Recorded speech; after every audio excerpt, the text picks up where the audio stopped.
विद्यार्थियों, आज हम ऑस्ट्रियन संप्रदाय या जिसे मनोवैज्ञानिक संप्रदाय भी कहा जाता है उसके प्रमुख अर्थशास्त्री हैं कार्ल मेंजर, बॉमबार्क एवं वीजर। इनको ऑस्ट्रियन संप्रदाय के अर्थशास्त्री माना जाता है। इन अर्थशास्त्रियों के अध्ययन से पूर्व मैं थोड़ा ऑस्ट्रियन संप्रदाय के बारे में बताना चाहता हूँ कि प्राचीन काल से ही अर्थशास्त्र के क्षेत्र में मूल्य की समस्या जो है विवाद का विषय रही है और इसी कारण से प्लेटो से लेकर के आज तक इस समस्या पर कुछ न कुछ अवश्य लिखा जाता रहा है। प्लेटो मूल्य को वस्तु का स्वाभाविक गुण मानता था, जबकि अरस्तु मूल्य का कारण वस्तु की उपयोगिता समझता था। बाद में एडम स्मिथ ने श्रम को मूल्य का आधार मान लिया। रिकार्डो ने स्मिथ के विचारों को आगे बढ़ाया। इस प्रकार से हम देखते हैं कि प्रतिष्ठित अर्थशास्त्रियों ने मूल्य का वस्तुनिष्ठ सिद्धांत दिया था। ऑस्ट्रियन संप्रदाय प्रतिष्ठित अर्थशास्त्रियों विशेष करके रिकार्डो के मूल्य के सिद्धांत के विरोध में मूल्य का आत्मनिष्ठ सिद्धांत दिया। ऑस्ट्रियन संप्रदाय को हम मनोवैज्ञानिक संप्रदाय अथवा आत्मनिष्ठ संप्रदाय भी कहते हैं, क्योंकि इस संप्रदाय के समर्थकों ने मनुष्य के मनोवैज्ञानिक विचारों पर अधिक ध्यान दिया और आर्थिक क्रियाओं का मूल आधार मनुष्य का मानसिक व्यवहार माना है। इस संप्रदाय का अधिक प्रचलित नाम जो है वो ऑस्ट्रियन संप्रदाय है और इसके प्रमुख जो हम कह सकते हैं कर्णधार या अर्थशास्त्री हैं वो है कार्ल मेंजर, बीजर और बॉमबार्क। ये तीनों ही ऑस्ट्रिया के रहने वाले थे। तो ऑस्ट्रियन संप्रदाय का जो योगदान है उसको लेते हैं हम। सबसे पहले उन्होंने मूल्य को उत्पादन लागत से नहीं बल्कि उपयोगिता से निर्धारित होना बताया था। मूल्य की समस्या, जैसा कि मैं पूर्व में बता चुका हूं, अति प्राचीन समस्या है। प्रतिष्ठित एवं समाजवादी विचारकों ने मूल्य निर्धारण के बारे में वस्तुनिष्ठ दृष्टिकोण अपनाया था, जबकि जो ऑस्ट्रियन संप्रदाय था उसने मूल्य निर्धारण की आधारशिला उपयोगिता को बताया है। उपयोगिता के ही आधार पर उनका आत्मनिष्ठ सिद्धांत टिका हुआ है। परंतु हमें ये नहीं समझ लेना चाहिए कि ऑस्ट्रियन अर्थशास्त्री ही प्रथम अर्थशास्त्री थे जिन्होंने मूल्य निर्धारण के लिए आत्मनिष्ठ या उपयोगिता के सिद्धांत का महत्व दिया था। इस संप्रदाय के विद्वानों से पहले भी कुछ अर्थशास्त्रियों ने ये विचार प्रस्तुत किए थे कि वस्तु का मूल्य उपयोगिता से निर्धारित होता है। प्रमुख रूप से फ्रांसीसी अर्थशास्त्री अबे कॉन्डिलेक ने 1776 ईस्वी में लिखा था कि किसी वस्तु का मूल्य इस कारण नहीं होता है कि उसकी उत्पादन लागत होती है, बल्कि मूल्य होने का कारण उसकी उपयोगिता होती है। इन कॉन्डिलेक के अलावा दूसरे प्रसिद्ध अर्थशास्त्री हार्टले ने अपनी पुस्तक introductory lecturers on political economy में उपयोगिता के संबंध में महत्वपूर्ण विचार प्रस्तुत किए थे और उनका ऐसा पूर्ण विश्वास था कि उपयोगिता ही वस्तु के मूल्य को निर्धारित करती है। इस संदर्भ में उन्होंने एक बहुत ही सुंदर उदाहरण से अपनी बात को स्पष्ट किया था, जो आपकी स्क्रीन पर है, कि मोतियों का मूल्य इस कारण अधिक नहीं होता है कि मनुष्य उनको प्राप्त करने के लिए समुद्र के गहरे पानी में डुबकी लगाते हैं, बल्कि उनको प्राप्त करने के लिए गहरी डुबकी इसलिए लगाई जाती है कि मोतियों का मूल्य अधिक होता है। तो इस प्रकार से पूर्व के अर्थशास्त्रियों ने भी उपयोगिता के बारे में अपने विचार प्रकट किए थे। ऑस्ट्रियन संप्रदाय के जन्म से पूर्व जब उपयोगिता के बारे में कॉन्डिलेक तथा हार्टले ने अपने विचार दिए थे, तब बाद के विद्वानों ने उनकी बात पर विशेष ध्यान नहीं दिया। तो उपयोगिता संबंधी विचारों को पुनर्जीवित करने का पूरा श्रेय ऑस्ट्रियन संप्रदाय के अर्थशास्त्रियों को ही जाता है। मूल निर्धारण के उपयोगिता सिद्धांत की रचना करके ऑस्ट्रियन अर्थशास्त्रियों ने व्यक्ति की मनोवृत्ति का अध्ययन किया। इसी आधार पर उन्होंने स्पष्ट किया कि विनिमय करने वाले दो पक्षों को लाभ क्यों होता है। तो गणितवादी विचारधारा के अर्थशास्त्रियों ने भी उपयोगिता के सिद्धांत को गणितीय सूत्रों की सहायता से स्पष्ट किया, जो एक जटिल विधि थी। परंतु ऑस्ट्रियन संप्रदाय के विद्वानों ने उपयोगिता के सिद्धांत को तर्क की सहायता से समझाया, इसलिए इस विचारधारा को हम सर्वश्रेष्ठ मानते हैं। दूसरा, उन्होंने जो है ऑस्ट्रियन संप्रदाय का जो महत्वपूर्ण योगदान है अर्थशास्त्र के क्षेत्र में, वो है स्थानापत्ति का नियम, लॉ ऑफ सब्स्टिट्यूशन। उन्होंने सीमांत उपयोगिता की धारणा को केवल मूल्य निर्धारण तक ही सीमित नहीं रखा है, बल्कि उसका उपयोग वितरण, उत्पादन तथा उपभोग में किया है। जेबी क्लार्क जो थे, उन्होंने इसी विचार को लेकर के ब्याज, वेतन और लगान के सिद्धांत प्रस्तुत किए थे। तो समसीमांत उपयोगिता नियम प्रतिस्थापन के नियम का ही एक प्रतिरूप है। ऑस्ट्रियन संप्रदाय के जो तीनों विद्वान मैंने कहा है, कार्ल मेंजर, फ्रेडरिक वॉन वीजर तथा बॉमबार्क, ये तीनों ही वियना विश्वविद्यालय में प्रोफेसर थे। तो अब हम एक एक करके इनके विचारों का अध्ययन करेंगे। आज के इस वीडियो में हम कार्ल मेंजर का अध्ययन करेंगे। कार्ल मेंजर ऑस्ट्रियन संप्रदाय का संस्थापक सदस्य माना जाता है। उसका जन्म 1840 में गैलिशिया के धनी परिवार में हुआ था। उसके परिवार के अधिकांश सदस्य सेना तथा अन्य सरकारी दफ्तर पदों पर कार्यरत थे। मेंजर ने प्राग तथा वियना विश्वविद्यालय में शिक्षा प्राप्त करने के बाद ऑस्ट्रिया की जनपद सेवा में प्रवेश किया था।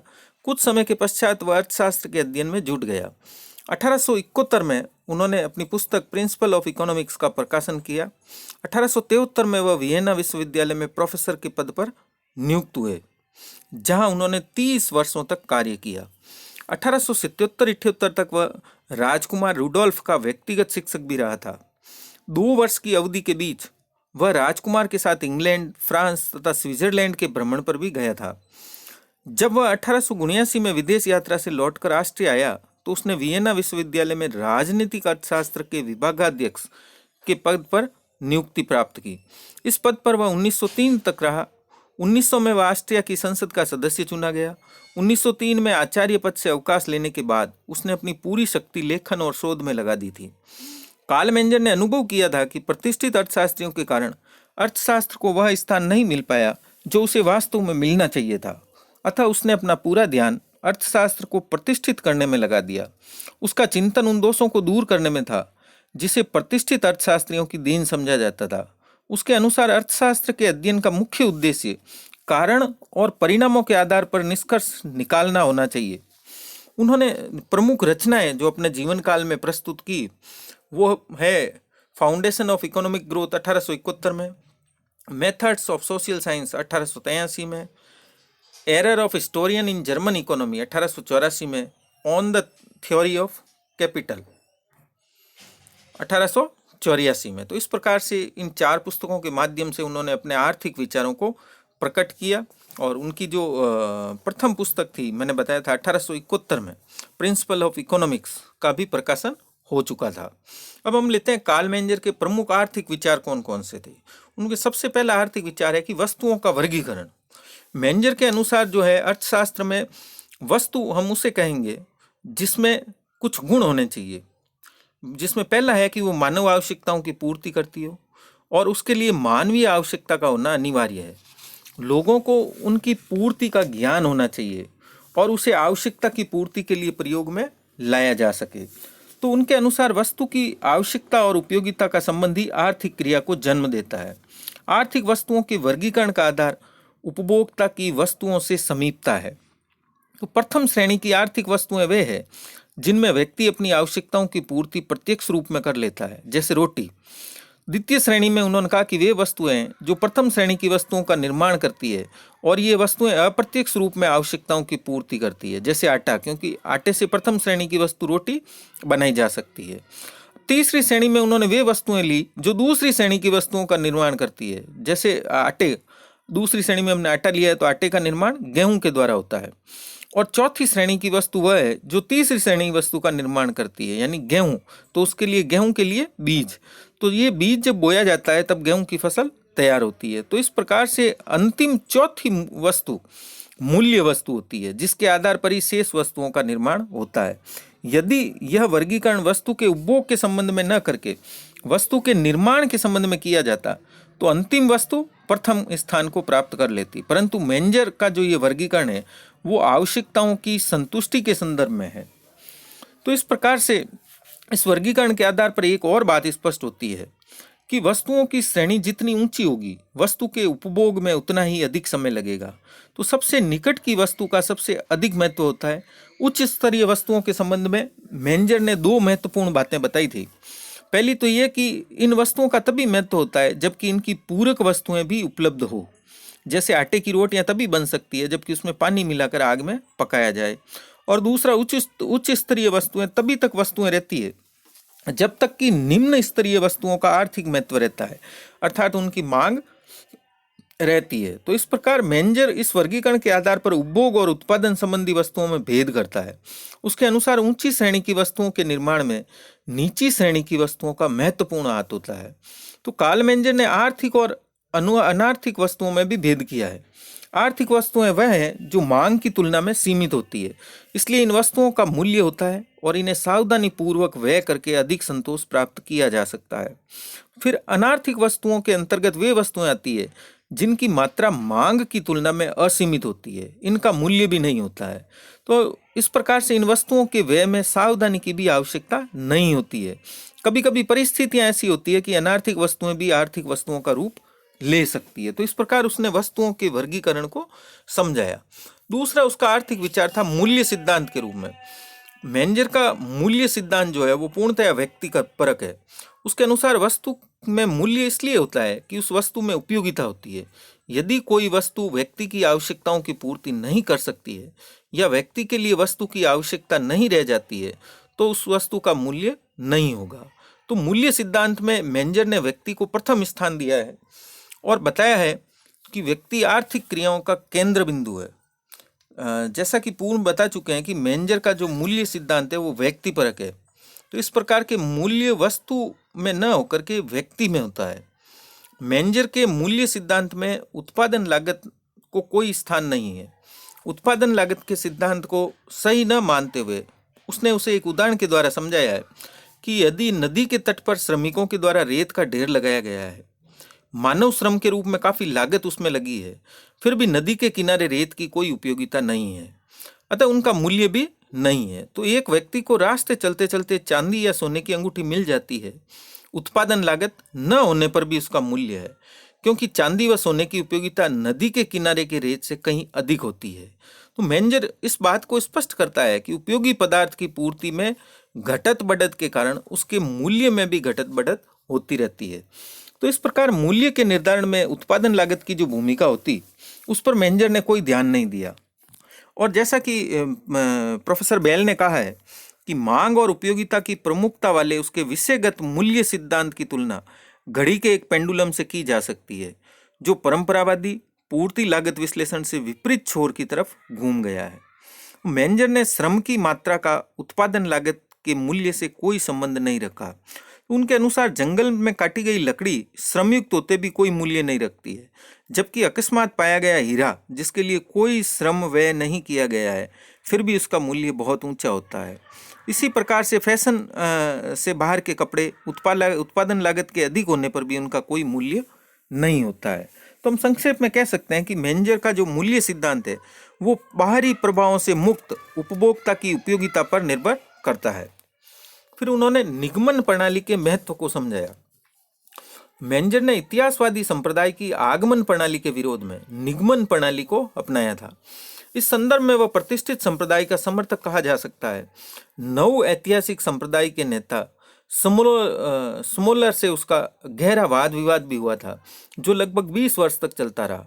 स्मोलर के एक लेख के उत्तर में मेंजर ने क्रोध के आकर के एक पैम्फलेट निकाला जिसका शीर्षक था air in the German political school.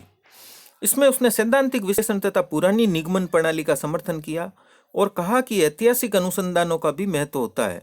इस वाद विवाद ने मेंजर के विशेषकर ऑस्ट्रियन संप्रदाय के महत्व को बढ़ा दिया था और अंत में उनका यह विवाद इस तथ्य के साथ समाप्त हुआ कि अर्थशास्त्र के अध्ययन के लिए आगमन और निगमन दोनों ही रीतियों की सहायता आवश्यक है।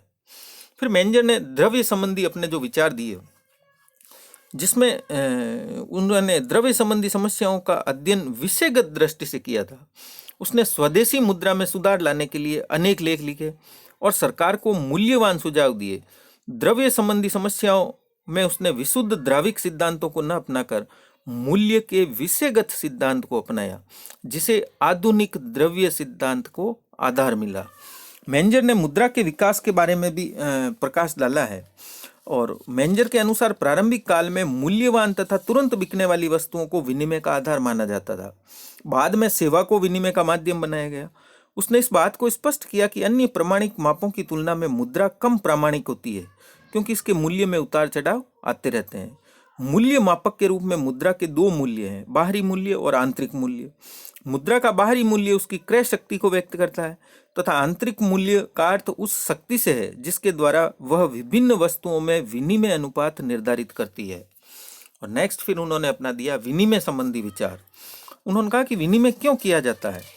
इस प्रश्न के उत्तर में मेंजर का ये कहना था कि व्यक्ति अपने हित चिंतन अथवा अपनी आवश्यकताओं की पूर्ति के लिए विनिमय करता है।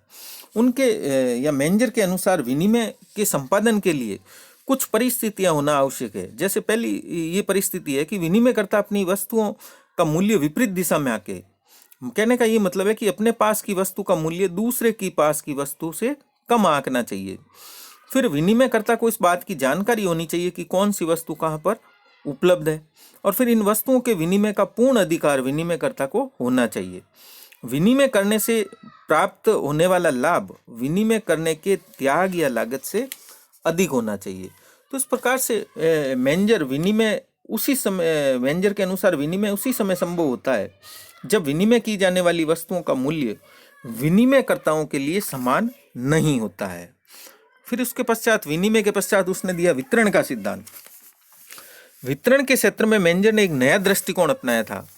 उसका वितरण का सिद्धांत सीमांत उत्पादकता के सिद्धांत पर आधारित है। वह विभिन्न वर्गों के बीच वितरण की समस्या का अध्ययन न करके उत्पत्ति के विभिन्न साधनों के बीच उनकी उत्पादक सेवाओं के आधार पर वितरण का विश्लेषण करता है। उसके अनुसार उत्पत्ति के विभिन्न साधनों को उनकी सीमांत उत्पादकता के अनुसार प्रतिफल मिलना चाहिए। मेंजर का जो वितरण सिद्धांत है वो अपूर्ण और त्रुटियों से भरा हुआ है। मजदूरी के निर्धारण में जीविकोपार्जन की लागत को शामिल नहीं किया गया है तथा भूमि तथा पुनरुत्पादित वस्तुओं के भेद को भी उसने नहीं समझाया है। नेक्स्ट फिर उसने आर्थिक नियमों की सार्वभौमिकता के बारे में अपने विचार व्यक्त किए थे। जैसा कि प्रतिष्ठित अर्थशास्त्रियों के अनुसार आर्थिक नियम सार्वभौमिक होते हैं। उनकी इस धारणा की आलोचना करते हुए समाजवादियों तथा इतिहासवादियों के द्वारा कट्टर आलोचना की गई थी, परंतु मेंजर ने प्रतिष्ठित संप्रदाय के इस विचार का समर्थन करते हुए कहा कि आर्थिक सिद्धांत सार्वभौमिक होते हैं। तो इस प्रकार से उसने आर्थिक विचार वस्तुओं के वर्गीकरण के संबंध में, मूल्य सिद्धांत के संबंध में, निगमन आगमन प्रणाली के संबंध में, मुद्रा के संबंध में, विनिमय, वितरण और आर्थिक नियमों के संबंध में प्रस्तुत किए हैं। तो इनके अध्ययन के बाद हम कह सकते हैं कि अर्थशास्त्र में एडम स्मिथ की तुलना में मेंजर का अंशदान बहुत ही कम है। फिर भी शुम्पीटर ने उन्हें वैज्ञानिक विचारक माना है। शुम्पीटर ने स्वयं कहा है कि एडम स्मिथ ने अपने समय की व्यवहारिक आवश्यकताओं को प्रस्तुत किया और उसका नाम युग की आर्थिक नीति से अप्रथकनीय रूप से संबंधित है। तो मेंजर का कार्य विशुद्ध वैज्ञानिक है और एक वैज्ञानिक देन के रूप में वह विश्लेषणात्मक भी है।